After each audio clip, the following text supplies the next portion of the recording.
Magandang araw mga kamarites, sobrang late upload na nga po pala ito. Pero sana po, samahan nyo pa rin po kami sa unang araw namin ng Ramadan dito sa bansang Kuwait.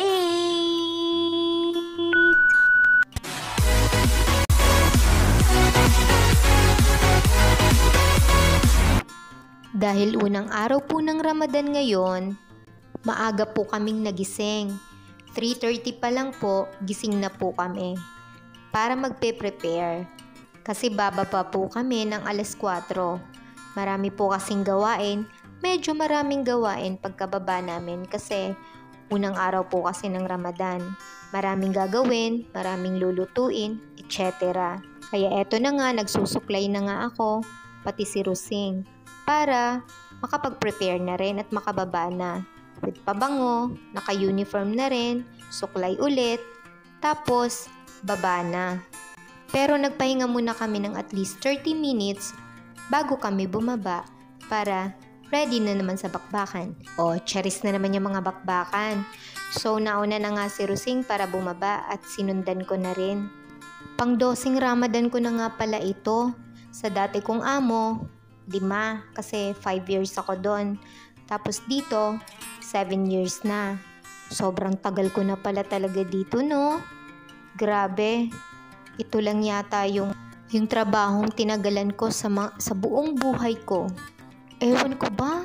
Bakit nagtsatsaga ako dito?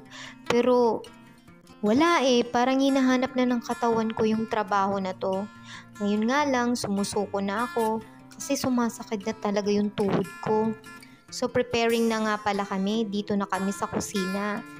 Gagawa pala ako ngayon ng tamarilla. Yan ang isa sa pinaka-importanting kinakain nila sa futur. So bago ang lahat, yan muna, tapos tubig, bago sila kumain ng mga kung ano-ano pagkain. So habang busy ako kumukuha ng mga ingredients para sa ginagawa ko, si Rusing naman nagte-table settings. Kuha dito, kuha doon, takbo dito, takbo doon. Ganun ang buhay namin pag Ramadan. Pero maswerte kami kasi ganito lang yung Ramadan namin. Yung amo namin hindi nangingialam sa kung anong gagawin namin. Kasi alam nila na alam na namin ang ginagawa namin. Unlike dun sa dati kong amo, laging nasa kusina yon. Bawat galaw mo, titingnan niya. Bawat galaw mo, pag mali, sisitahin niya. O kung hindi naman mali, basta maninita talaga siya. Ewan ko, siguro ganun na yun kasi matanda na yun So ito na nga pala, butter, fresh milk at yung dates. Dates yun, tinatanggalan ko muna siya ng buto bago ko i-mix. Tapos lalagyan ko ng konting harina. Hanggang sa lumapot siya at luto na, isasalang na lang. And then gumawa din ako ng sweet. Yan ang tawag na mahalubiya. Fresh milk, cornstarch, tsaka asukal lang. Tapos halo-halo, mix, and then tapos na. And then yung isa naman, yung dilaw is custard. Tapos pagkatapos ko nun, gumawa na rin ako ng fruit salad. Oy, simple lang yung fruit salad nila dito. Fresh mango lang, apple, tsaka pineapple. Kasi yun lang ang prutas dito sa ref. Tinatamad pa yata si Sir bumili ng mga prutas. Minsan din kasi pagod na yan si Sir galing sa trabaho. Kaya pagdating niya, diretso na siya sa baba sa office niya, tumatambay siya doon. At prepare ko na rin pala yung sweet na ginawa ng tagaluto namin. Yan yung tinatawag na dumplings. Tapos yung isa, binalot sa Nutella.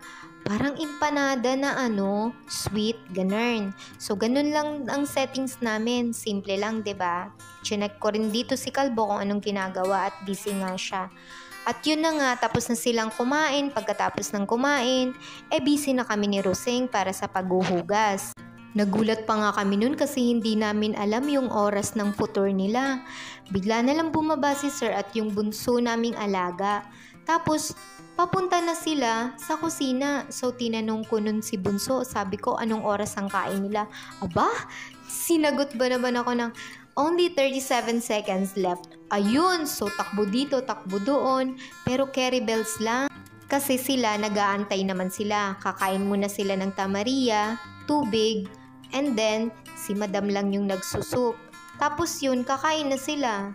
Hindi sila kagaya ng ibang amo na naninigaw pag wala pa yung mga gusto nilang kainin o hindi pa prepare ang lahat.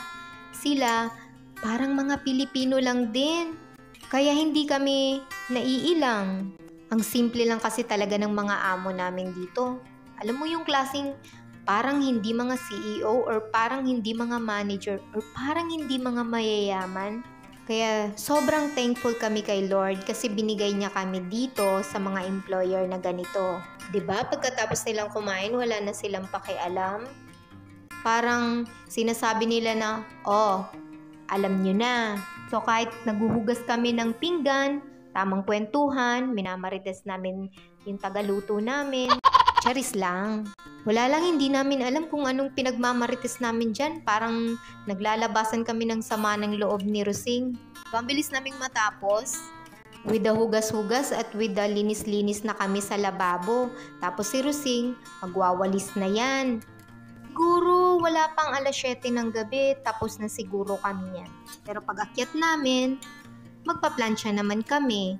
Pero hindi na kami bababa kasi nagpe-prepare na kami ng kakainin nila pag akyat.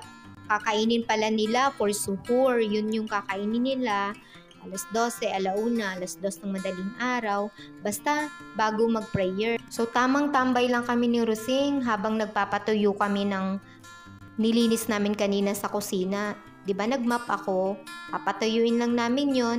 Tapos na kami.